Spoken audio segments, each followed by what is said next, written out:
चलिए, बहुत बहुत स्वागत है आप सभी का। आज हम ऑनलाइन और ऑफलाइन मर्ज बैच में मुख्य रूप से जो छत्तीसगढ़ का आधुनिक इतिहास है ना, उस पर हम लोग बात करेंगे, है ना।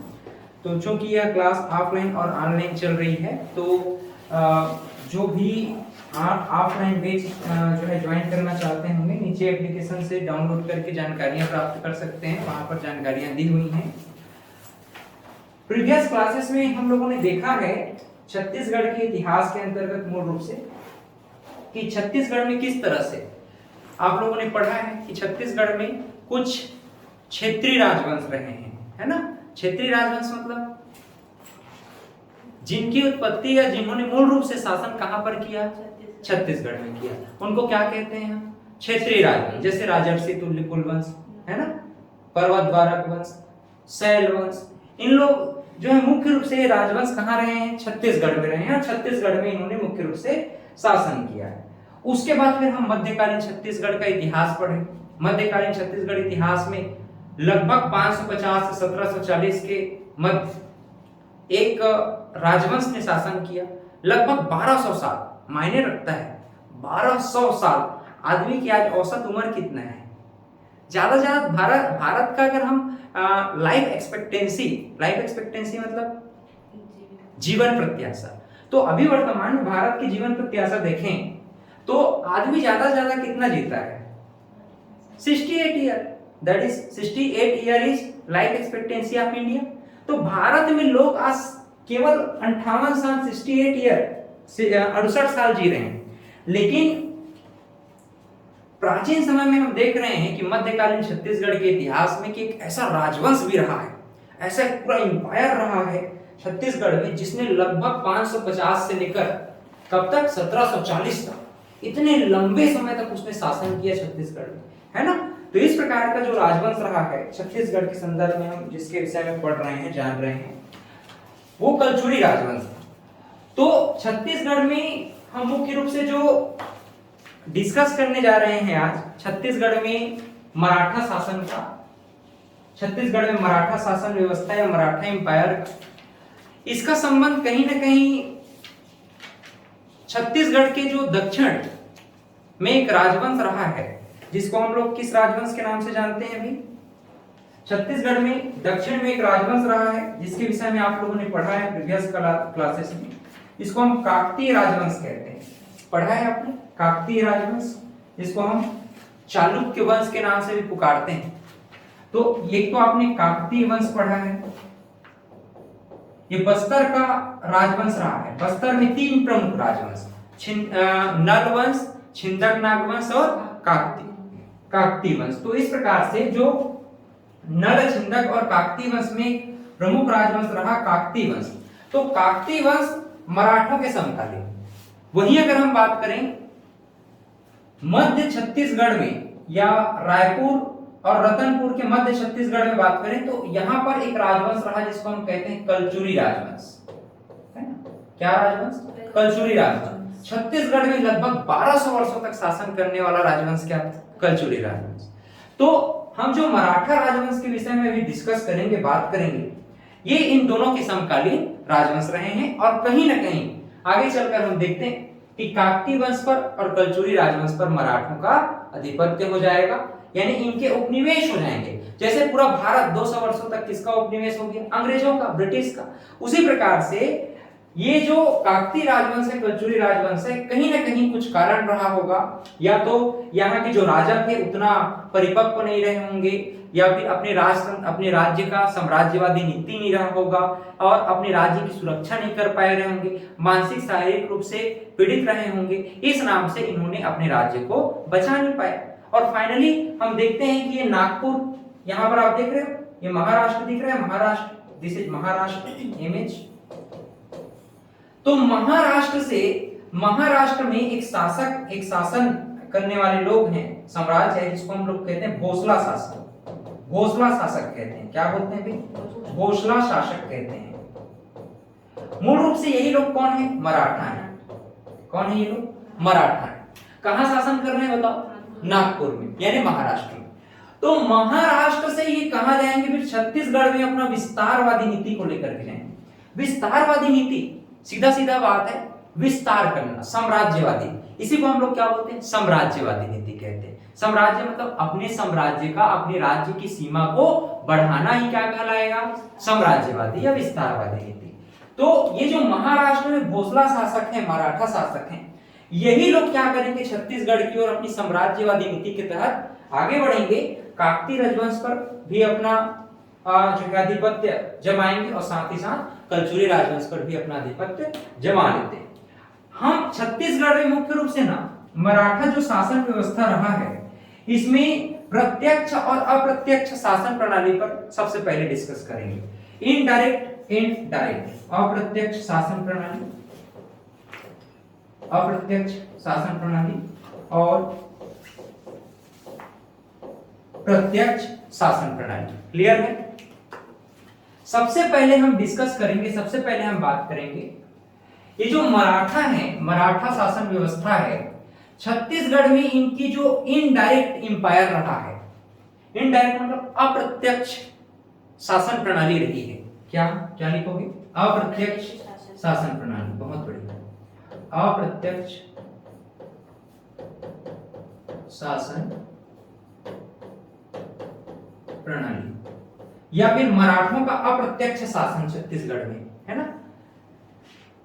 यानी कि अप्रत्यक्ष शासन में हम मुख्य रूप से छत्तीसगढ़, यहां पर आप देख रहे हैं छत्तीसगढ़, मध्य छत्तीसगढ़ में हम कहां की बात करेंगे, रतनपुर की बात करेंगे। आपको पता है कि जो रतनपुर है ना, ये कलचुरियों की राजधानी रही है। किसकी राजधानी है? कलचुरियों की राजधानी। अब कलचुरियों की राजधानी है, सीधी सी बात है, यहीं पर पूरा राज व्यवस्था चल रहा होगा कलचुरियों को। तो जो मराठा है, मराठा कहां आक्रमण करेंगे, सीधा रतनपुर में आक्रमण करेंगे। वहीं अगर हम बात करें काकतीय राजवंश की, तो काकतीय राजवंश पर अपना आधिपत्य जमाने के लिए कहां आक्रमण करेंगे, दक्षिण छत्तीसगढ़, जिसको हम क्या बोलते हैं, बस्तर कह रहे हैं। ठीक, बस्तर के विषय में भी अभी हम लोग बात करेंगे, डिस्कस करेंगे कि बस्तर कैसे, हम इसको बस्तर क्यों कहते हैं। बहुत सारी किंवदंतियां हैं, बहुत सारी किंवदंतियां हैं बस्तर नाम पढ़ने का, है ना। तो उन किंवदंतियों पर भी बात करेंगे, बस्तर नाम इसका कैसे पड़ा। तो रतनपुर में आक्रमण कौन कर रहे हैं, मराठा, भोसला शासक। किस नीति के तहत, साम्राज्यवादी नीति के तहत। एकदम ध्यान में रखना ना, इन बातों को भूलना नहीं। छत्तीसगढ़ में दो जगह आक्रमण करेंगे, एक तो मध्य छत्तीसगढ़ में मुख्य रूप से कौन शासन कर रहे हैं, कलचुरी, और दक्षिण छत्तीसगढ़ में कौन शासन कर रहे हैं, काकतीय। तो यहां पर आक्रमण अपनी साम्राज्यवादी नीति के तहत कौन कर रहे हैं, मराठा, जिनको हम लोग क्या बोलते हैं, साम्राज्यवादी नीति के तहत ये भोसला जो है यहां आक्रमण करते। अब जो मराठा है ना, इनका अप्रत्यक्ष शासन जो है कहा जाता है 1741 से लेकर 1758 तक रहा। कब से कब तक रहा, 1741 से लेकर के 1758 तक रहा। ये जो रतनपुर आप देख रहे हैं, रतनपुर कलचुरियों की राजधानी थी, और रतनपुर में ये कलचुरी जो डायनेस्टी रहा है, कलचुरी वंश रहा है। कलचुरी वंश में हम देखते हैं कि रघुनाथ सिंह यहां पर शासन कर रहे थे। कौन शासन कर रहे थे बताओ, रघुनाथ सिंह शासन कर रहे थे। रघुनाथ सिंह का जो शासन है, रघुनाथ सिंह का जो शासन है, वो हम लोग देखते हैं कि रघुनाथ सिंह मूल रूप से 1741 से लेकर 1745 तक यहां पर शासन कर रहे हैं। भोसला शासक का एक सेनापति, भोसला शासक का एक सेनापति। अब देखिए ये सेनापति बहुत बहादुर ना, बहुत बहादुर है ये सेनापति। अब देखिएगा ये जो रघुनाथ सिंह पर जो आक्रमण करेंगे, मराठा शासकों का एक सेनापति है। इस सेनापति का ही नाम पूछा गया है एग्जाम में, कई बार पूछा गया है। इस सेनापति का नाम क्या है, सेनापति का नाम क्या है, भास्कर पंत। क्या नाम है, भास्कर पंत, भास्कर पंत। तो हमने देखा कि मराठों का सेनापति है एक, जिनका नाम क्या है, भास्कर पंत। तो ये भास्कर पंत ने 1741 में, कब, 1741 में आक्रमण कर दिया। आक्रमण कहां किया, रतनपुर में। आक्रमण कहाँ किया? रतनपुर। रतनपुर में एक सियान राजा, सियान हो गई 60 साल की उम्र, तो सियानापन आ गई से एक जने ओकर लड़का जेकर मृत्यु हो गई। मतलब एक छोटा सा मतलब ठीक ठाक जवान उनका लड़का है, किसका? रघुनाथ सिंह का। उसका मृत्यु हो गया, 60 साल का उम्र हो गया है। तो ये अपने पुत्र वियोग में मतलब व्याकुल है आदमी। कौन? रघुनाथ सिंह। कितना साल का उम्र का आदमी है? 60 साल का सियान आदमी। ठीक, तो 60 साल का ये बुजुर्ग व्यक्ति राजपाट कर रहा है कहां? रतनपुर में। कौन से वंश का राजा है? कलचुरी वंश का राजा है। अब देखिए, साम्राज्यवादी नीति के तहत ये जो भास्कर मतलब भोसला शासन के जो सेनापति है, सेनापति भास्कर पंत ने 1741 में जब आक्रमण किया ना, रघुनाथ सिंह ने कोई प्रत्युत्तर नहीं किया। मतलब ये लड़ना ही नहीं चाहता था, मतलब मानसिक रूप से इतना पीड़ित था कि युद्ध का प्रत्युत्तर करना ही नहीं चाहता था, युद्ध ही नहीं लड़ना चाहता था। फाइनली ये जो रघुनाथ है, रघुनाथ, तो रघुनाथ को ये जो भोसला शासक है, भोसला शासक, इन्होंने क्या कहा? पहली बात तो ये कि यहाँ की जो जनता है ना, इन पर उस समय का 1 लाख रुपए, आप सोच सकते हो कितना बड़ा अमाउंट होता होगा। 1 लाख रुपए अमाउंट बड़ा लग रहा है, तो उस समय का 1 लाख रुपए लगभग का जुर्माना लगाया। किस पर? रतनपुर के निवासियों पर। कहां? रतनपुर के निवासियों पर। दूसरा बात, यहां जो रतनपुर का जो राजकोष है, राजकोष मतलब संचित निधि, आज हम लोग पढ़ते हैं भारत का संचित निधि article 266, consolidated fund of India, इसको हम भारत की संचित निधि कहते हैं। उसी प्रकार से इनकी जो संचित निधि थी, कंसोलिडेटेड फंड है ना, इसको लूट लिया किसने? भास्कर पंत, और कुल मिलाकर के आप कह लो मराठों ने। और दूसरी बात, यहाँ की जनता पर कितना लाख रुपए का जुर्माना लगा दिया? 1 लाख रुपए का जुर्माना लगाया। मतलब इनका मतलब हालत खराब हो गया ना। तो कुल मिलाकर के उपनिवेश, इनको उपनिवेश बना दिया और अपने अधीन रह करके शासन करने का अधिकार दिया। कुल मिलाकर के एक स्वतंत्र शासक 1200 वर्षों तक जिन्होंने स्वतंत्र रूप से शासन किया है, सीना तान करके शासन किया है, आज किसके अधीन हो गए? मराठों के अधीन हो गए। कहीं ना कहीं अप्रत्यक्ष रूप से हुए हैं, अभी भी शासन कर रहे हैं, लेकिन राजकोष नहीं रहा, वेल्थ पावर नहीं रहा, धन नहीं रहा। साथ ही साथ इनके अधिकार को भी छीन लिया गया और कहा गया कि आप हमारे कंट्रोल में शासन करोगे, है कि नहीं? तो एक प्रकार से रघुनाथ सिंह को 1741 से 1745 तक मराठों के प्रतिनिधि के रूप में, किस रूप में? मराठों के प्रतिनिधि के रूप में शासन करने की बात कही गई। फाइनली हम लोग देखते हैं कि 1745 में मृत्यु हो जाती है किसकी? रघुनाथ सिंह की। मृत्यु कब होगी? 1745 में। अब भाई 1745 में इनकी मृत्यु हो जाती है, तो मोहन सिंह को, किसको? मोहन सिंह को फिर शासक बनाया जाता है मराठों के द्वारा। कहां का? रतनपुर। ठीक है, तो इस प्रकार से जो रतनपुर की जो शासन है 1745 में रघुनाथ सिंह की मृत्यु के पश्चात किसके कंट्रोल में चली जाएगी? मोहन सिंह के। तो मोहन सिंह का शासन काल कितना रहेगा? 1745 से 1758, 1745 से 1758। ये जो भास्कर पंत है ना, रघुजी प्रथम का सेनापति। किसका? रघुजी प्रथम का सेनापति। अभी हम रघुजी तृतीय भी पढ़ेंगे। रघुजी प्रथम बहुत निर्णायक रहा छत्तीसगढ़ में, रघुजी तृतीय भी बहुत निर्णायक रहा छत्तीसगढ़ में। क्यों?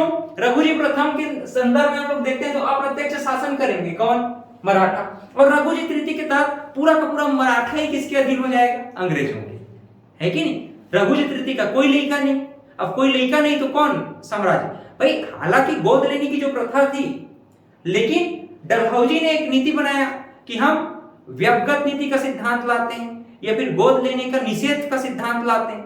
तो इस प्रकार से हड़प नीति के तहत उसने ऐसी पॉलिसी बनाई कि ऐसे कोई भी शासक होंगे जिनका कोई लड़का नहीं है, कोई लड़का बच्चा नहीं है, उनका पूरा का पूरा शासन व्यवस्था हमारे कंट्रोल में आ जाएगा, अंग्रेजों के कंट्रोल में आएगा। तो रघुजी तृतीय का शासन काल भी क्या रहेगा? निर्णायक रहेगा। और वैसे ही निर्णायक क्या रहा? किसका शासन व्यवस्था रहा? रघुजी प्रथम का। तो जो रघुजी प्रथम है ना, इसी का सेनापति कौन है? रघुजी प्रथम का सेनापति कौन? भास्कर पंत। भास्कर पंत ने आक्रमण किया कहां?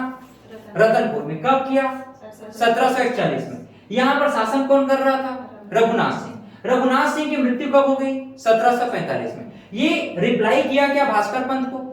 नहीं किया। क्यों रिप्लाई नहीं किया? पुत्र वियोग में। ठीक है, कितना उम्र का आदमी? 60 साल का आदमी है। मोहन सिंह को जब कब राजा बनाया गया? 1745 से 1758। तो रघुनाथ सिंह की मृत्यु के बाद शासन कौन करेगा?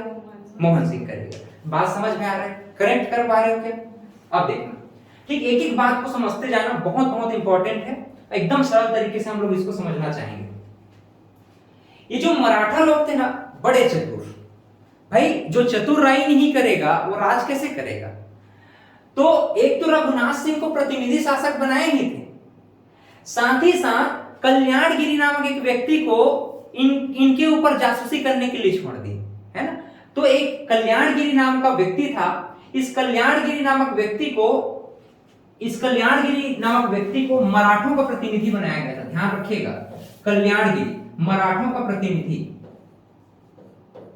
मराठों का डायरेक्ट प्रतिनिधि बन करके ही आया था यहाँ। मराठों का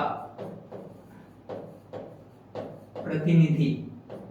ऐसा प्रश्न बन सकता है कूट में ना, कूट में प्रश्न बन सकता है। कूट में क्या प्रश्न बनेगा देखना। कूट में यह प्रश्न बनेगा, जब रघुजीत प्रथम का सेनापति भास्कर पंत 1741 में आक्रमण करता है, कहां? रतनपुर में। तो उस समय शासक कौन? कूट नंबर पहला आपका दिया जाएगा मोहन सिंह, ठीक। कूट नंबर 2 दिया जाएगा रघुनाथ सिंह। तीसरा दिया जाएगा मराठों का प्रतिनिधि शासक कल्याणगिरी। क्या नाम था इनका? कल्याणगिरी। कल्याणगिरी। फिर ऑप्शन दिया जाएगा, केवल कथन 1 सत्य है, केवल कथन 2 और 3 सत्य है, कथन 1, 2 और 3 सत्य है, उपरोक्त में से कोई कथन सत्य नहीं है। तो आप क्या कहोगे? मोहन सिंह तो था ही नहीं, तो पहला कथन क्या है? गलत है। तो दूसरा और तीसरा कथन क्या है? सत्य है, क्योंकि दूसरा कथन के अकॉर्डिंग हम लोग देखते हैं कि भास्कर पंत ने आक्रमण किया था, और तीसरे कथन में हम लोग ये भी जानते हैं कि मराठों का प्रतिनिधि शासक किसको बनाया गया था? यहाँ कल्याणगिरी को बनाया गया था, ठीक। तो कूट में प्रश्न आएगा तो भी आप आसानी से इसको सॉल्व कर लोगे, ठीक। प्रश्न कुछ ऐसे ही बन रहा है आजकल, नेचर कुछ ऐसी है प्रश्न का। तो जो प्रश्नों का नेचर रहेगा वर्तमान में, उसी के अकॉर्डिंग हम लोग प्रश्न पढ़ते जाएंगे, पूरा अध्ययन करते जाएंगे। और ध्यान दीजिएगा, हम लोगों ने देखा अप्रत्यक्ष शासन। यहां तक कोई भी डाउट है क्या? मराठों का अप्रत्यक्ष शासन। चलिए आगे बढ़ते हैं, थोड़ा सा आगे बढ़ते हैं इसमें।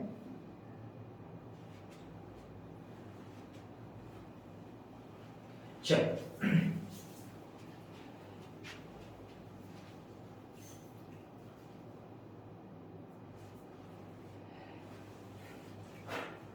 यहां पर देखिएगा ना, थोड़ा सा इस पर एक और बात समझिए।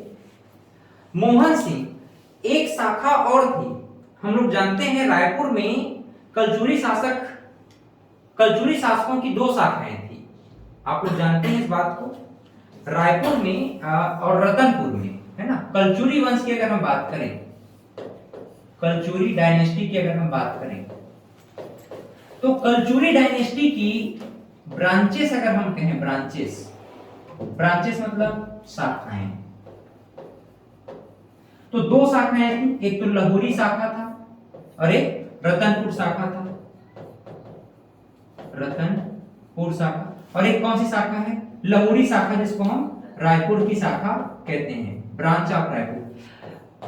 रतनपुर में 2 शासकों का नाम आप लोगों ने ध्यान में रखा है, रघुनाथ सिंह और मोहन सिंह। इनकी एक और शाखा है लहुरी शाखा, जिसको हम लोग क्या बोलते हैं?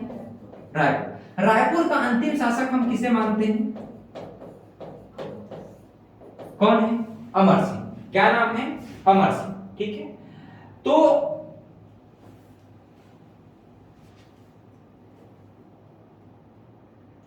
यहां पर देखिएगा, अमर सिंह कहां शासन कर रहे थे? यहां पर आक्रमण कब हुआ है जरा बताओ? 1741 में। किसके द्वारा आक्रमण हुआ है? रतनपुर में भास्कर पंत के द्वारा। यहां पर आक्रमण होगा 1750। कब? 1750। किसके द्वारा आक्रमण होगा? निरूपंत के द्वारा। ये भी सेनापति है। कौन? निरूपंत। भास्कर पंत और निरूपंत, भास्कर पंत और निरूपंत,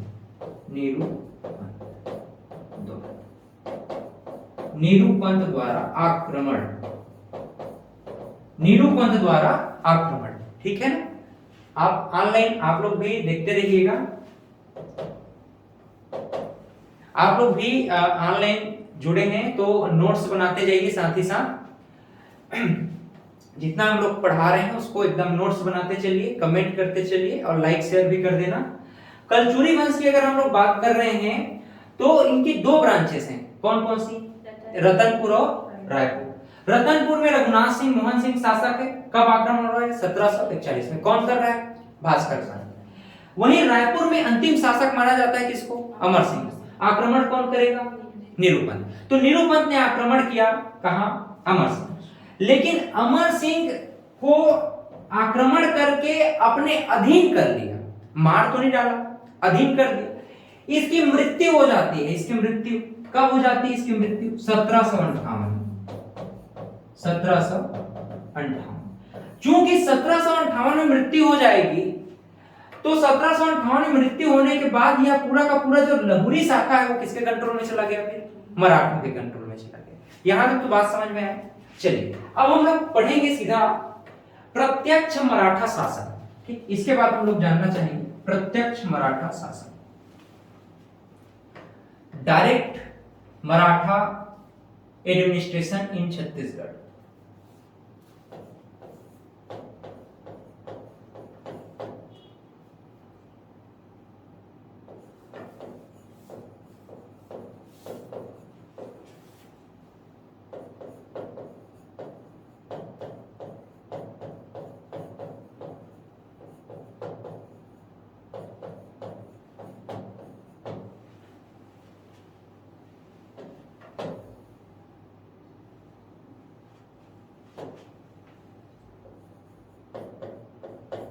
छत्तीसगढ़ में प्रत्यक्ष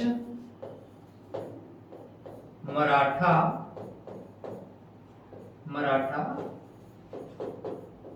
शासन।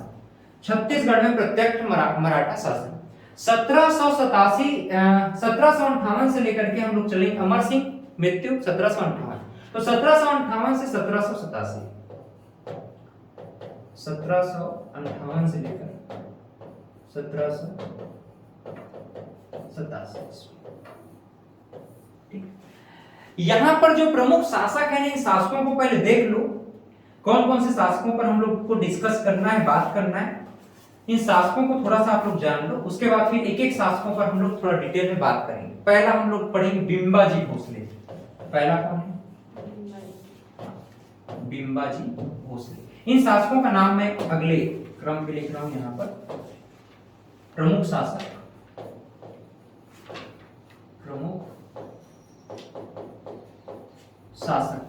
प्रमुख शासकों पर हम लोग बात करना चाहते हैं। तो प्रथम शासक कौन है? बिंबाजी भोसले। बिंबाजी भोसले। बिंबाजी भोसले के बाद हम लोग पढ़ेंगे चिमड़ाजी भोसले। इसका भतीजा था, लड़का नहीं था इसका। क्या नाम? इसका भतीजा था, है ना? चिमड़ाजी भोसले। चिमड़ाजी भोसले।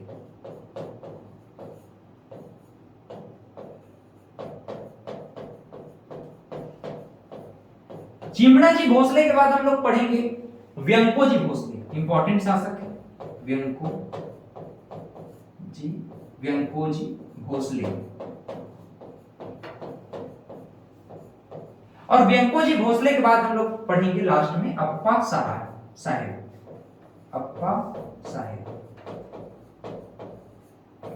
अप्पा साहेब के बाद जो है ना, छत्तीसगढ़ में हम लोग देखते हैं कि बहुत विरोध हो रहा है मराठों का, और कहीं ना कहीं अंग्रेजों का भी दबाव पड़ रहा है। तो इन लोग क्या करेंगे? छत्तीसगढ़ छोड़ करके नागपुर चले जाएंगे, वहीं रहना खाना पीना करेंगे। ठीक है, और बोलेंगे भाई हम यहीं से शासन करेंगे। लेकिन यहाँ शासन करेंगे तो हमारा शासन करने वाला कोई प्रतिनिधि होना चाहिए, तो सूबेदार बना देते हैं। ठीक है, तो सूबेदार की नियुक्ति कर लेंगे और सूबेदार लोग छत्तीसगढ़ में फिर शासन करेंगे और छत्तीसगढ़ को लूट लूट के पैसा किसको देंगे? मराठों को देंगे। कहाँ? नागपुर में, है ना। तो ये पूरा पूरा पूरा व्यवस्था यहाँ से चलेगी। तो इन्हीं प्रमुख शासकों को हम लोग क्या बोलते हैं? प्रत्यक्ष मराठा शासन कहते हैं। क्या बोलते हैं? प्रत्यक्ष मराठा शासन कहते हैं। कौन कौन है? बिंबाजी, चिमड़ाजी, व्यंकोजी, अप्पा साहेब। फिर से एक बार सुनो, बिंबाजी, चिमड़ाजी, व्यंकोजी और अप्पा साहेब। ये चार प्रमुख शासक हुए हैं जिनको हम मुख्य रूप से क्या कहते हैं कि ये छत्तीसगढ़ में प्रत्यक्ष मराठा शासन से संबंधित लोग रहे हैं, राजा रहे हैं। अच्छा, अब हम बात करेंगे स्पेशली प्रत्यक्ष मराठा शासन छत्तीसगढ़ में किस प्रकार से आया, है ना, और इसका क्या वैल्यू रहा है छत्तीसगढ़ में, इस पर हम लोग मुख्य रूप से डिस्कस करना चाहते हैं। देखो, ये कहानी तब से शुरू हुई जब 14 फरवरी 1755 को रघुजी प्रथम की मृत्यु हो जाती है। ठीक है, तो प्रत्यक्ष मराठा शासन कैसे होगा देखना। रघुजी प्रथम अभी सर्वे सर्वा है कहां? नागपुर में। नागपुर में रघुजी प्रथम के 4 लेकर, कितने लेकर? 4 लेकर, इसी नाम से समस्या हो। अब देखना, यहां पर एक मैप ले लेते हैं। ये मैप जादू की छड़ी टाइप का आ गया नहीं मैप। अब देखना, ये क्या है? महाराष्ट्र है। क्या है? महाराष्ट्र। ये अपना क्या है? छत्तीसगढ़। महाराष्ट्र में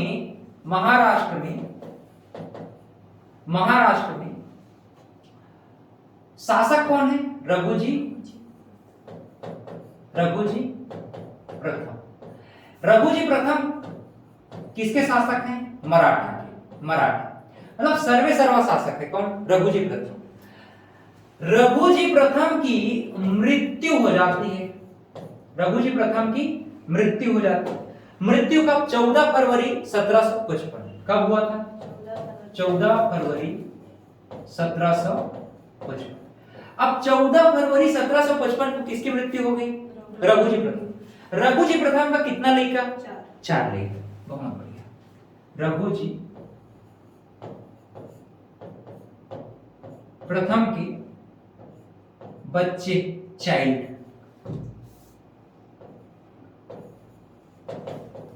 4 बच्चे। एक चिड़िया के बच्चे 4, तो इनके भी बच्चे 4। अब देखिए, रघुजी प्रथम के कितने बच्चे भाई? 4 बच्चे। पहला का नाम क्या है? जानोजी। बड़ा प्यारा नाम है जानोजी। इसको भी आपको जानना है जी, जानोजी, राइट। तो पहले बच्चे का नाम क्या है? जानोजी। दूसरा का नाम है मुधोजी। क्या नाम है? मुधोजी।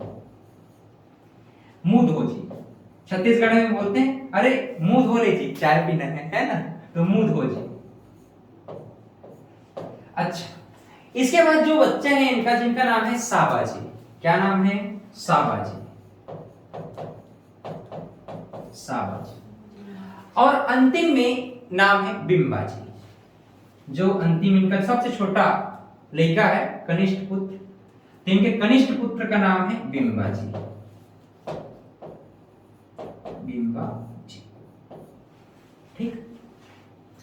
ये जो जानोजी हैं, जानोजी को, चूंकि जानोजी कौन है? सबसे बड़े लड़का है, तो सबसे बड़े लड़का जो है, तो सबसे बड़का लड़का कहां मिली भाई? नागपुर मिल जाएगी। तो ये नागपुर शासन आप देख लीजिएगा, नागपुर। तो नागपुर का पूरा शासन किसको मिल गया? जानोजी को। यही एक चौंदा क्षेत्र था, चौंदा क्षेत्र। तो चौंदा एम्पायर किसको मिला? मुधोजी को। वही अगर हम बात करें बरार मतलब कि आंध्र प्रदेश का कुछ एरिया है, बरार। तो बरार वाला एरिया किसको मिला? साबाजी को, बरार। और अंतिम में बचा खोचा किसको मिल गया? बिंबाजी को। यानी कि छत्तीसगढ़ का जो एम्पायर है वो किसको मिला? बिंबाजी को। देखना, कनेक्ट करना चाहिए। रघुजी प्रथम मृत्यु कब? 14 फरवरी 1755। इनकी मृत्यु हो गई तो इनके बच्चों के बीच सत्ता के लिए संघर्ष होगा। किसके लिए संघर्ष होगा? सत्ता के लिए संघर्ष। 4 बच्चे हैं, चारों बच्चों ने बोलेगा मैं राजा बनूंगा, मैं राजा बनूंगा, मैं शासन करूंगा, तो सत्ता के लिए क्या होगा? इन सबके बीच में संघर्ष होगा। आपस में मार काट मारने के लिए इन लोग तैयार हो गए, है ना।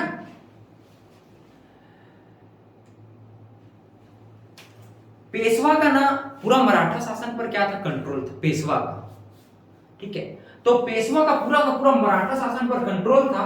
तो पेशवा ने इन पर अंकुश लगाते हुए कहा कि बच्चों तुम लोग झगड़ा लड़ाई मत करो, हम क्या करते हैं पूरा जो मराठा साम्राज्य है उसको हम लोग क्या करते हैं, तुम चारों भाइयों में बांट देते हैं। इस नाम से फिर पेशवा के कहने पर इस सत्ता के लिए संघर्ष को रोके नागपुर को बड़े बेटे जानो जी को मिला, और चौंदा नामक प्लेस जो है मुधो जी को मिला, और सावा जी को बरार, और छत्तीसगढ़ किसको मिल गया? बिंबा जी को। अब यही बिंबा जी से हम लोग को छत्तीसगढ़ में फिर से अध्ययन करना है ना। बिंबा जी का छत्तीसगढ़ में क्या कैसा शासन रहेगा? प्रत्यक्ष या अप्रत्यक्ष? प्रत्यक्ष शासन। तो बिंबा जी से ही हम लोग छत्तीसगढ़ में फिर प्रत्यक्ष शासन पढ़ेंगे। कब से? 1757 से। कब से?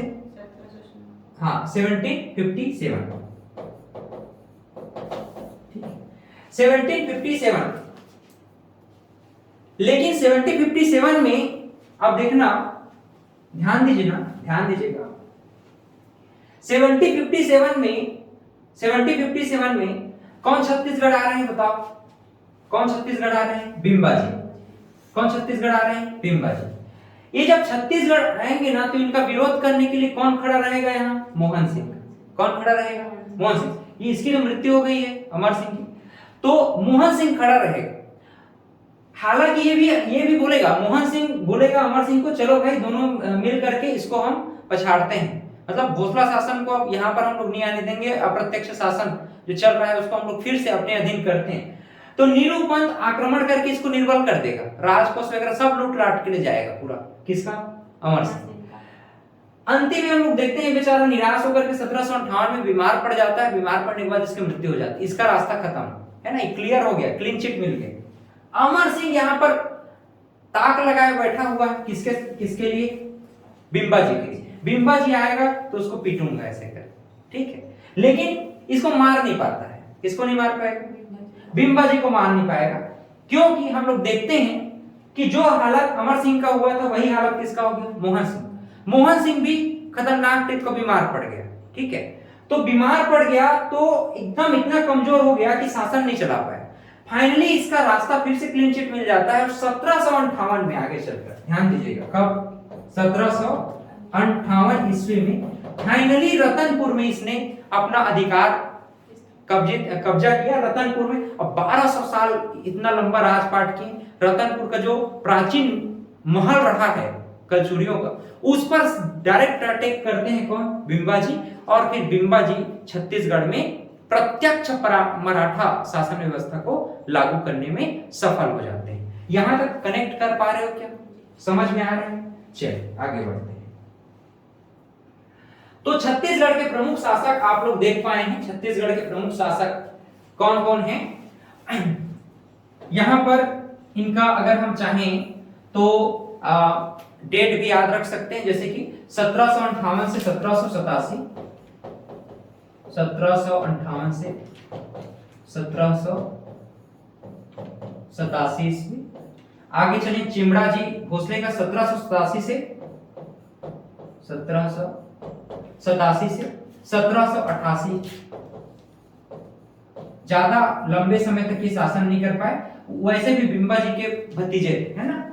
आगे हम वेंको जी भोसले की बात करें तो वेंको जी भोसले 1788 से 1811, 1788 से 1811। इनके बाद फिर एक और शासक हुए हैं जिनको हम परसो जी बोलते हैं। परसो जी, तो चाहोगे तो परसो जी को भी यहां पर ऐड कर लो। परसो जी,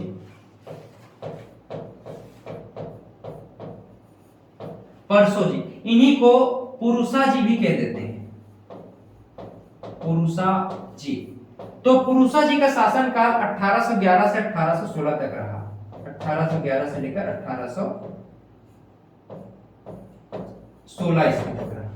फाइनली हम लोग जो बात करना चाहते हैं अंतिम यहाँ पर जो प्रत्यक्ष शासन के संदर्भ में आपको ध्यान में रखना है, उनका नाम है अप्पाजी भोसले।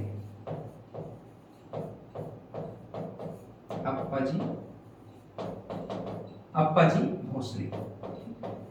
अप्पाजी भोसले का शासनकाल 1816 से लेकर 1818 तक। 1816 से लेकर 1818 तक। ठीक है,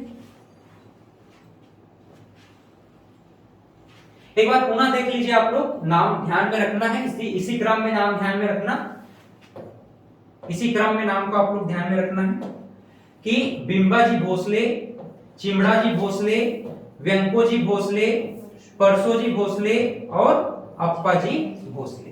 ठीक है, सबसे पहले हम लोग बात करना चाहेंगे किसके विषय में? हाँ, तो सबसे पहले हम लोग बात करना चाहेंगे बिंबाजी भोसले के विषय में। बिंबाजी भोसले।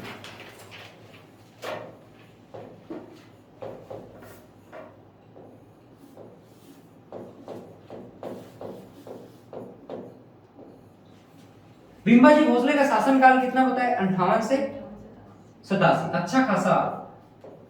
1758 से 1757 से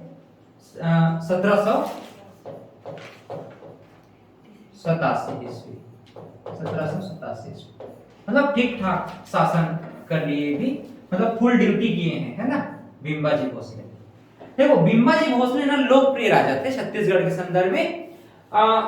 जो विदेशी यात्री रहे हैं और छत्तीसगढ़ में जो कवि वगैरह हुए हैं, उन लोगों ने भी इनके राजपाट का प्रशंसा किया है। तो छत्तीसगढ़ में आए हैं, पहली बार आए हैं, तो छत्तीसगढ़ की जनता के लिए जरूर कुछ अच्छा करेंगे, क्योंकि ऑलरेडी इतना ऐशो आराम की जिंदगी जी चुके हैं, कहाँ नागपुर जैसे बड़े शहर में। अब छत्तीसगढ़ राजा लोग हैं, इनके पास तो किसी चीज की कमी है नहीं। छत्तीसगढ़ में आएंगे तो छत्तीसगढ़ में सोचेंगे बिंबाजी भोसले की कुछ भलाई का भी काम कर लेते हैं। ठीक है, जिंदगी भी लाजवाब जीते हैं ऐसा नहीं। छत्तीसगढ़ के जो प्रथम मराठा शासक है ना, वो कौन है? बिंबाजी भोसले।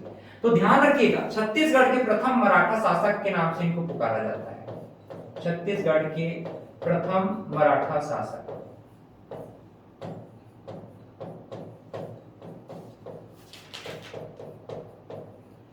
छत्तीसगढ़ के प्रथम मराठा शासक 1758 में कैसे आएंगे आपको पता चल गया ना। मोहन सिंह कहाँ है? रतनपुर में। कहाँ है? रतनपुर में। अब देखो रतनपुर में कौन है? मोहन सिंह है। 1757 में ये 1757 में कहाँ गए थे? छत्तीसगढ़। लेकिन ताक लगा के बैठा था, महल के सामने खड़ा था कौन? मोहन सिंह। बोलता है घुसने नहीं दूंगा, आने नहीं दूंगा। उधर 1758 में किसकी मृत्यु हो जाती है? लहुरी शाखा में अमर सिंह की। तो वहां का रास्ता साफ, थोड़ा सा इम्पावर हुआ कौन? मराठा। तो बिंबाजी थोड़ा सा इम्पावर हुए, लेकिन चूंकि 1758 में बीमार पड़ गया कौन? मोहन सिंह। तो इसी नाम से हम लोग देखते हैं कि बिंबाजी फाइनली साम्राज्य पर आधिपत्य जमा पाए, यानी कि जो रतनपुर शाखा थी, रतनपुर जो राजधानी थी, है ना रतनपुर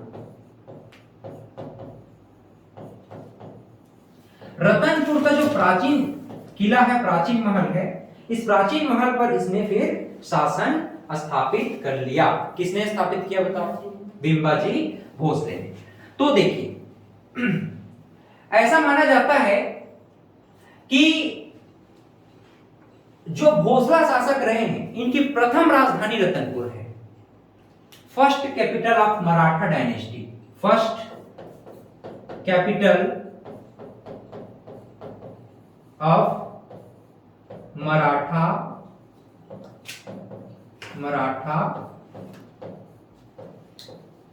डायनेस्टी। क्या बोलना? First capital of Maratha dynasty. तो first capital of Maratha dynasty क्या है? रतन। ठीक है, तो मुख्य रूप से हम लोग देखते हैं कि बिंबाजी ने क्या किया ना, इसको ऐसे करके एकीकरण कर दो, इंटीग्रेट कर दिया गया, एकीकरण किया गया। कहां? रायपुर और रतनपुर को, रायपुर और रतनपुर। तो इस प्रक्रिया को क्या कहा जाता है? प्रशासनिक एकीकरण। क्या बोलते हैं?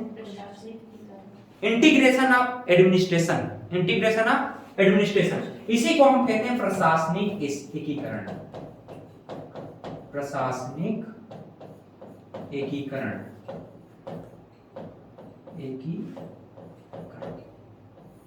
तो हम लोगों ने देखा कि बिंबा जी ने एक बढ़िया काम यह किया कि रतनपुर और रायपुर का इन्होंने क्या कर दिया, प्रशासनिक एकीकरण कर दिया। एकीकरण करना संभव कब हो पाया, अमर सिंह की मृत्यु हो जाने के कारण, है ना। तो रायपुर शाखा में अमर सिंह की मृत्यु हो जाने के कारण इसका एकीकरण कर पाना सरल हो गया। बात आप लोग भी समझ रहे हैं जी, ऑनलाइन में यस और नो कुछ बोल दिया करो। तो प्रशासनिक एकीकरण की हम लोग बात करें, Ratanpur Raipur, first capital of Maratha dynasty किसको माना जाता है, रतनपुर को माना जाता है। ये बिंबा जी ने ना एक बढ़िया काम किया कि रतनपुर में न्यायालय की स्थापना कर दिया। ये रतनपुर में इन्होंने न्यायालय, कोर्ट की स्थापना करी, कोर्ट, न्यायालय। इन्होंने रतनपुर में क्या स्थापित किया, न्यायालय की स्थापना की। साथ ही साथ इन्होंने कुछ जमींदारियां भी बनाई, है ना, कुछ जमींदारियां, राजनांदगांव और खुज्जी नामक दो जमींदारियां। तो पहला इनका काम क्या था, पहला काम क्या था, एकीकरण करना। क्या एकीकरण, प्रशासनिक एकीकरण, किसका किसका, रतनपुर और रायपुर। दूसरा इनका बढ़िया काम क्या था कि इन्होंने रतनपुर में न्यायालय की स्थापना की। तीसरा इन्होंने जमींदारी क्रिएट किया, जिसको हम लोग कहते हैं जमींदारियों का प्रारंभ किया गया। राजनांदगांव और खुज्जी जमींदारियां इन्होंने प्रारंभ की, जमींदारियां इन्होंने प्रारंभ की। जमींदारियां कैसी बताओ, कौन कौन सी, राजनांदगांव और खुज्जी, ठीक है, राजनांदगांव। अब तो राजनांदगांव 2022 के कंडीशन में हम लोग देख रहे हैं 3-3 जिलों में बढ़ गया, है कि नहीं, राजनांदगांव और खुज्जी। तो ये भी एग्जाम में पूछा जाता है कि भाई राजनांदगांव और खुज्जी नामक दो जमींदारियां किसके द्वारा प्रारंभ किया गया था। प्रथम पूर्णकालिक मराठा शासक कौन है, बिंबाजी भोसले, प्रत्यक्ष शासक है। बात समझ में आया यहां तक, देखिए।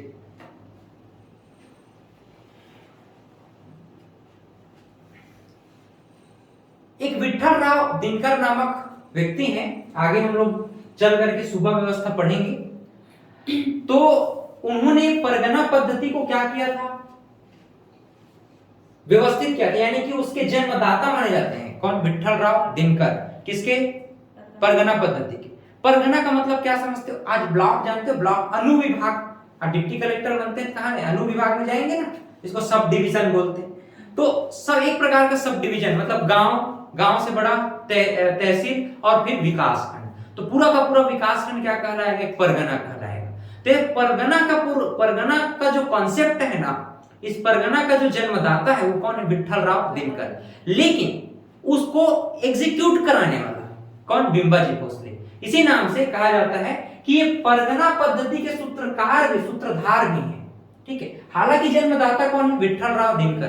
परगना का मतलब तो सबको समझ में आया, क्या है, एक प्रकार का प्रशासनिक छोटी इकाई, छोटी प्रशासनिक इकाई। सरल शब्दों में क्या कहेंगे तो छोटी प्रशासनिक इकाई, small administration block is called Pargana. तो परगना जैसा कॉन्सेप्ट, इसको जन्मदाता कौन है, विठल राव दिनकर। कौन है, विठल राव दिनकर। लेकिन इसको एग्जीक्यूट कराने वाले कौन है, सूत्रधार कौन है, बिंबाजी भोसले, ठीक। तो परगना पद्धति के सूत्रधार हैं, ये ध्यान में रखिएगा। बिंबाजी भोसले के संदर्भ में बहुत ही बढ़िया बात कि परगना पद्धति के सूत्रधार हैं, परगना पद्धति के सूत्रधार हैं।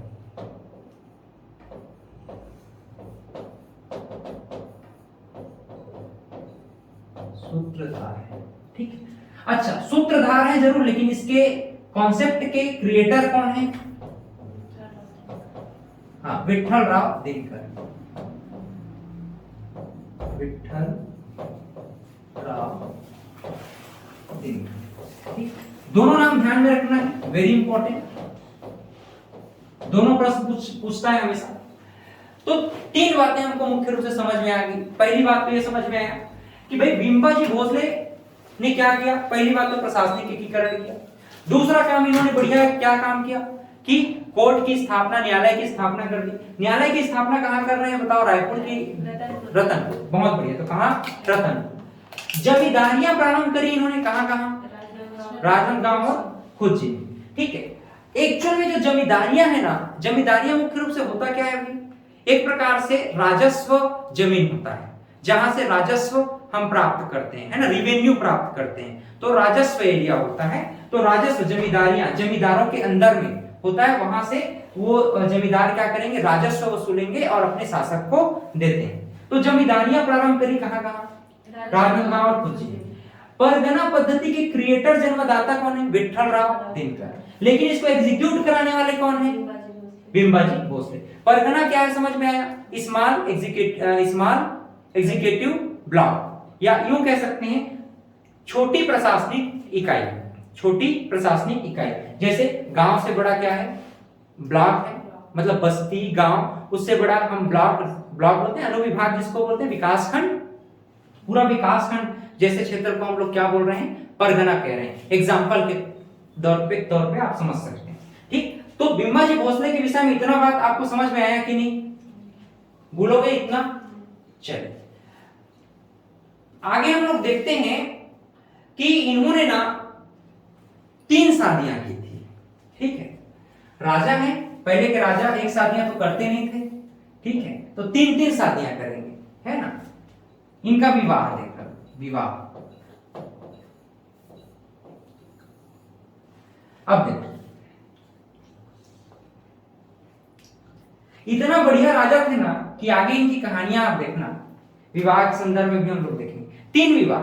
कौन, क्या क्या नाम है? आनंदीबाई, उमाबाई और रमाबाई। ठीक, क्या क्या नाम है? आनंदीबाई,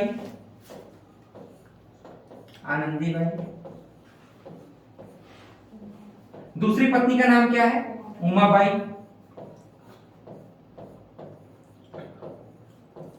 और तीसरी पत्नी का क्या नाम है? रमाबाई।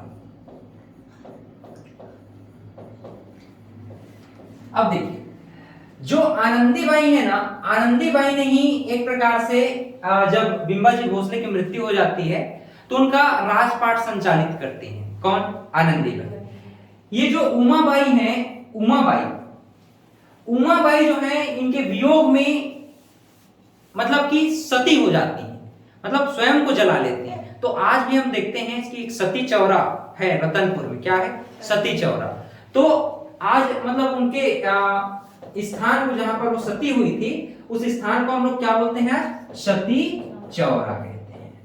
मतलब सोचो, इतना प्रेम करती थी, है ना, तीनों की तीनों इतना प्रेम करती थी अपने पति देव को। मतलब आजकल तो ऐसा मतलब झगड़ा लड़ाई हो जाएगा, है ना, मतलब बाल खींच खींच के मारने पीटने लग जाएंगे एक दूसरे को। लेकिन उस समय 3 पत्नियां थी और तीनों पत्नियां इतना प्रेम करती थी मतलब बिंबाजी भोसले को कि भाई आनंदीबाई पूरा का पूरा जो है इनका राजपाट संभाल रही है कि नहीं। वहीं उमाबाई देखते हैं तो उमाबाई जो है इतना प्रेम है उनको कि सती हो गई वियोग में, और रमाबाई वन को चली गई, जंगल की ओर चली गई, है ना। मतलब इतना प्रेम करने वाली पत्नियां, सौभाग्यशाली आदमी था कौन? बिंबाजी भोसले। तो रमाबाई जो है वन को चली गई, वन को चली गई। ठीक है, राजपाट संभाला, राजपाट संभाला। किसने राजपाट संभाला? आनंदीबाई। ठीक, बहुत बढ़िया। तो इस प्रकार से हम लोग इनके 3 विवाह से संबंधित बातों को भी देखे। दशहरा में, दशहरा का जो पर्व था, दशहरा के पर्व में बिंबाजी भोसले ने एक पर्व और एक ऐसा कह सकते हैं कि एक प्रथा प्रारंभ किया दशहरा के पर्व में। इनके विषय में और हम लोग कुछ जानना चाहते हैं। दशहरा के पर्व में इन्होंने एक सामाजिक कार्य किया। सामाजिक एवं सांस्कृतिक कार्य में 2 चीजें हम लोग देखेंगे, इनका सामाजिक और सांस्कृतिक कार्य। सामाजिक और सांस्कृतिक कार्य, सामाजिक एवं सांस्कृतिक कार्य। तो सामाजिक कार्य के अंतर्गत हम लोग देखेंगे कि इन्होंने दशहरा में स्वर्ण पत्र देना प्रारंभ किया। दशहरा में स्वर्ण पत्र देना प्रारंभ किया। स्वर्ण पत्र का दान करना इन्होंने प्रारंभ किया।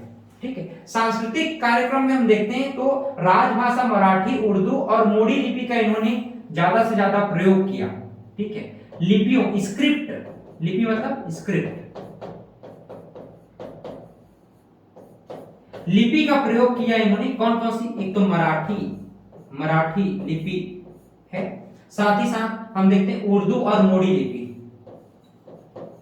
उर्दू और मोडी लिपि। ठीक है, उर्दू और मोडी लिपि। तो मुख्य रूप से इन्होंने, हम देखते हैं, सामाजिक और सांस्कृतिक कार्य भी किए हैं। दशहरा में स्वर्ण पत्र देना प्रारंभ किया, साथ ही साथ स्क्रिप्ट के संदर्भ में हम लोग देखते हैं कि मराठी, उर्दू और मोडी लिपि इन्होंने इस विषय में हम लोग देखते हैं कि इस प्रथा को इन्होंने आगे बढ़ाया और सांस्कृतिक कार्यक्रम के अंतर्गत इन्होंने इस लिपियों को बढ़ावा दिया, ऐसा आप कह सकते हैं। आगे इन्होंने कुछ स्थापत्य भी कराए थे। कुछ स्थापत्य कला के संदर्भ में थोड़ा सा हम लोग बात करना चाहेंगे। इनकी स्थापत्य लिखिएगा, स्थापत्य के संदर्भ में देखें तो एक तो राम टेकरी मंदिर है। कहां? रतनपुर। राम टेकरी मंदिर का निर्माण इन्होंने करवाया था। राम टेकरी मंदिर का निर्माण इन्होंने करवाया। कहां? रतनपुर में। इसके अलावा इन्होंने जो है अमरकंटक में नर्मदा नदी,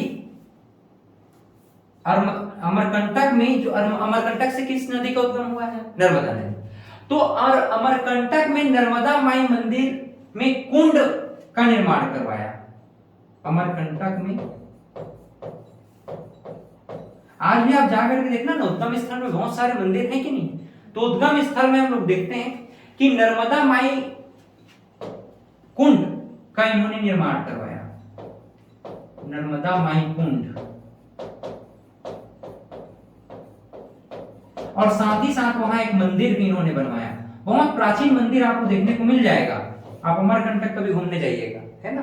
तो अमरकंटक में इन्होंने नर्मदा माई कुंड और एक मंदिर का भी निर्माण करवाया। ठीक, राजीव लोचन मंदिर के खर्च के लिए इन्होंने पूरा का पूरा गांव ही दान में दे दिया। राजीव लोचन मंदिर के खर्च के लिए, राजीव लोचन मंदिर के खर्च के लिए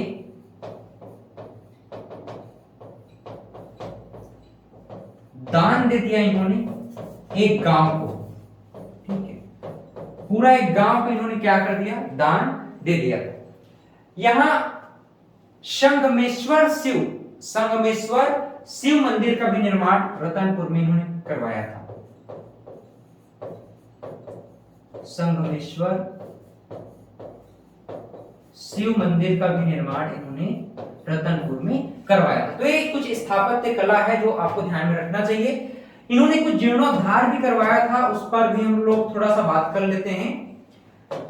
बलभद्र जी के द्वारा दूधाधारी मठ का निर्माण कराया गया था, तो उसी का जीर्णोद्धार ही करवाते हैं। जीर्णोद्धार रायपुर में क्या है? दूधाधारी मठ, दूधाधारी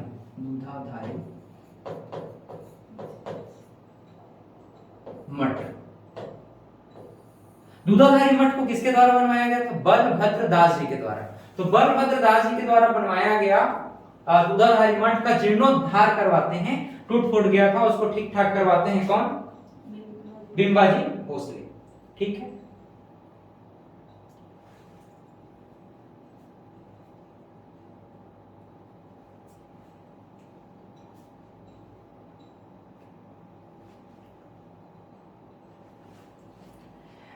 ऐसा माना जाता है कि जो बिंबाजी भोसले हैं ना, इनका बहुत सारे शासकों के मध्य क्या रहा?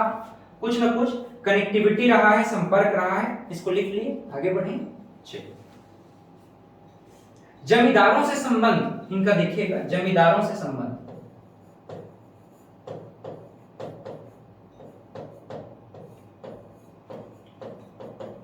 एकदम डिटेल में हमको नहीं जाना है। जमींदारों से जो संबंध था, कौन कौन से जमींदार थे, कहां कहां के जमींदार थे, नाम बस ध्यान में रख लिए, पर्याप्त है। जमींदारों से संबंध था कहां कहां से, धमधा के जमींदार थे। इसके बाद हम लोग देखते हैं खैरागढ़ के जमींदार हैं, खैरागढ़ के जमींदार हैं, ठीक है। इसके बाद हम लोग देखते हैं खैरागढ़ के बाद कोरबा के जमींदार हैं, कोरबा के बाद हम लोग देखते हैं कांकेर के जमींदार। लगभग पूरे छत्तीसगढ़ में सभी जमींदारों के साथ इनका मतलब बढ़िया अच्छा खासा संबंध रहा है। जांजगीर चांपा में चांपा, चांग बखार, इसी एरिया में चांग बखार। तो मूल रूप से हम देखें उत्तर से लेकर के दक्षिण तक हम देखते हैं। अब दक्षिण छत्तीसगढ़ को छोड़ दीजिए, तो धमधा, खैरागढ़, कोरबा, कांकेर, चांपा, छांग बखार, इन सब के जमींदारों के साथ इनका अच्छा खासा संबंध रहा है। क्लियर है यहां तक? चलिए, एक दो प्रश्न जो आपके एग्जाम में पूछा जा सकता है यात्रियों के संदर्भ में। तो यात्रियों के संदर्भ में एक दो प्रश्न जो आपके एग्जाम के पॉइंट ऑफ व्यू से इंपॉर्टेंट है, उसको बस थोड़ा सा आप लोग ध्यान में रखेंगे। आप चाहें तो उसको नोट भी कर लीजिए। प्रमुख यात्री, इनके शासनकाल में जो प्रमुख यात्री और कवि भी लिख लो।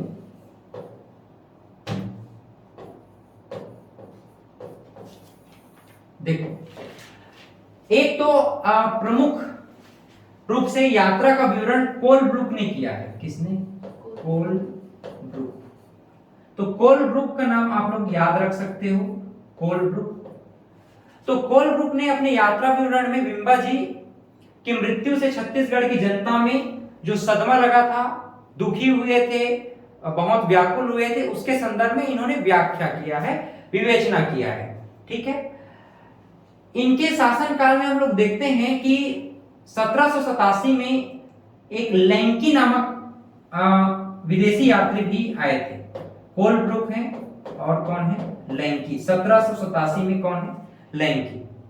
छत्तीसगढ़ के प्रमुख इतिहासकारों की अगर बात करें, छत्तीसगढ़ के इतिहासकार, तो इतिहासकार में एक व्यक्ति का नाम आता है बाबू रेवाराम। बाबू रेवाराम।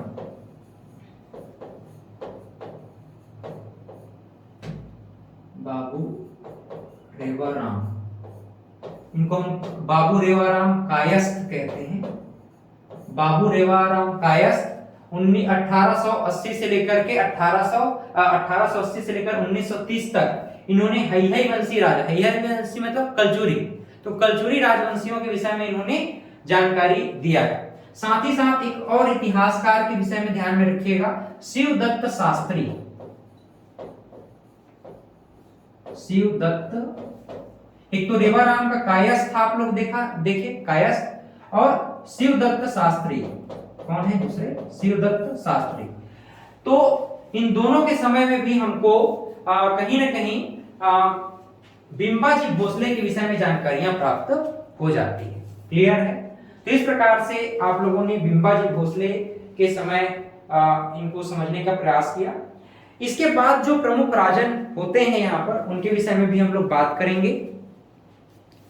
मूल रूप से हम लोग आगे नेक्स्ट क्लास में हम इसको देखेंगे कि चिमड़ाजी भोसले कौन थे, और एक लगातार थोड़ा सा फास्ट मोड में पढ़ेंगे चिमड़ाजी भोसले, फिर वेंकोजी भोसले, और किस प्रकार से छत्तीसगढ़ में प्रत्यक्ष शासन व्यवस्था रहा। और हम कोशिश करेंगे कल थोड़ा सा इसको पीडीएफ फॉर्मेट में पढ़ लेंगे ताकि जल्दी से जल्दी हो जाए, और हम अबाउट टू फिनिश कर देंगे क्या? मराठा शासन व्यवस्था। तो एक बार आप लोग भी पढ़ के आइएगा मराठा शासन व्यवस्था को कल, और कल हम इन्हीं हाउ मराठा शासन व्यवस्था को कंप्लीट करेंगे। उसके बाद फिर छत्तीसगढ़ में सूबा शासन व्यवस्था आएगा।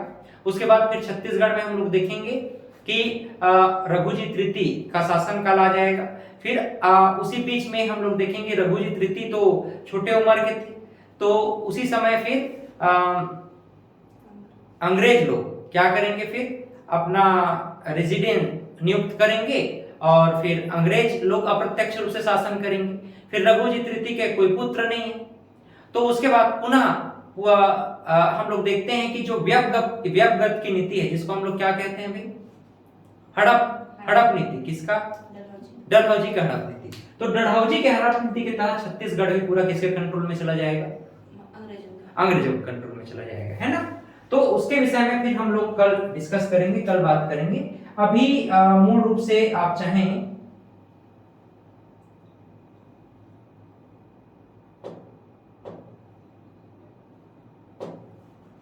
तो एक शासक का और हम लोग देख लेते हैं लास्ट में 2 मिनट। इनका नाम है चिमड़ाजी भोसले। इसको बस लिख लीजिए, चिमड़ाजी भोसले।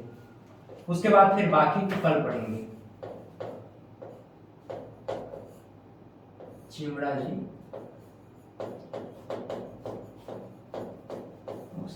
चिमड़ाजी भोसले 1787 से 1788।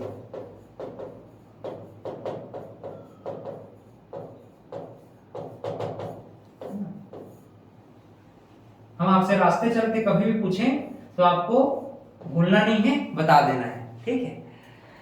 देखो, बिंबा जी ने अपने भतीजे भाई, जिनको मुधो जी के नाम से, मुधो जी क्या थे इनका?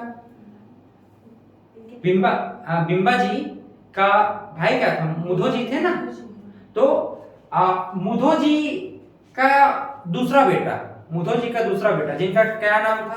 चिमड़ा जी। तो चिमड़ा जी कौन थे पहले यही जान लो, बस यही बताना चाह रहा था मैं। यहां पर हम लोग देख रहे हैं कि बिंबा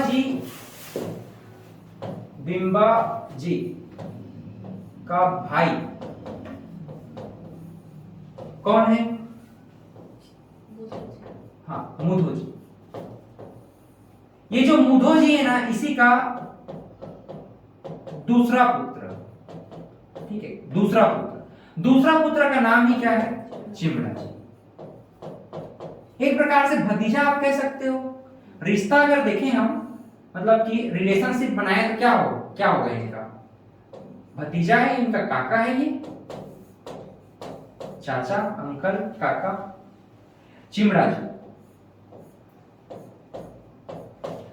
तो बिंबा जी के द्वितीय पुत्र कौन है? चिमड़ा जी। तो चिमड़ा जी का शासनकाल छत्तीसगढ़ में हम लोग देखते हैं कितना साल? 1787 से 1788। तो बिंबा जी की मृत्यु के बाद उनके भतीजे ने राजपाट संभाला, जिनका नाम क्या है? चिमड़ा जी।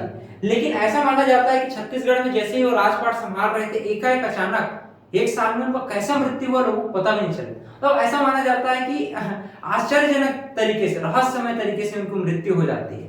तो इसके पीछे आशंका ऐसा माना जाता है कि उनके जो बड़े भाई थे रघुजी द्वितीय, तो रघुजी द्वितीय का इसके पीछे हाथ रहा होगा कि भाई ये कहा मुधो जी के लड़का को तुम शासक बना दिए हो, है ना, हम लोग क्या मर गए थे? तो बाकी लोग ऐसा माना जाता है कहीं न कहीं उनका पारिवारिक षड्यंत्र रहा होगा और फिर चिमड़ा जी एक ही साल में बेचारे को मार दिया जाता है। इस दौरान हम लोग देखते हैं कि जो रतनपुर शाखा है और रायपुर शाखा है, मतलब कुल मिलाकर के छत्तीसगढ़ में इनकी मृत्यु के बाद मृत्यु कब हो जाती है जरा बताइए? 1700।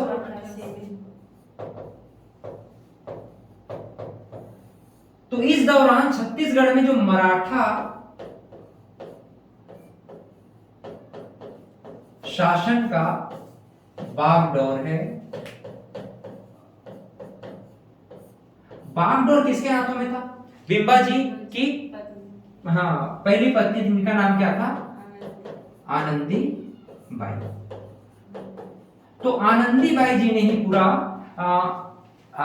छत्तीसगढ़ में मराठा शासन व्यवस्था को चलाया था। क्लियर है? तो इस प्रकार से हम लोगों ने इसको देखा।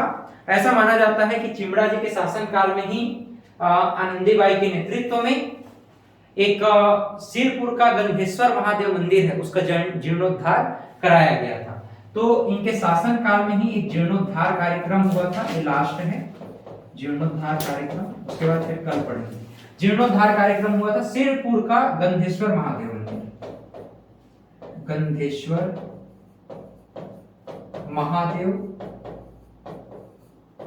मंदिर, गंधेश्वर महादेव मंदिर। तो गंधेश्वर महादेव मंदिर का जीर्णोद्धार करवाया गया था चिमड़ाजी भोसले के शासनकाल में। किसके नेतृत्व में? आनंदीबाई के नेतृत्व में। तो ये बात भी आप लोग ध्यान में रखेंगे। व्यंकोजी भोसले और उनके बाद के जो शासक रहे हैं प्रमुख रूप से, उन पर हम लोग नेक्स्ट क्लास में डिस्कस करेंगे। व्यंकोजी, पुरसो जी, और उसके बाद फिर लास्ट में अप्पा साहेब। ठीक, चलिए फिर इसी तरह से आप लोग पढ़ते रहें। मिलते हैं नए क्लास में। बहुत बहुत धन्यवाद।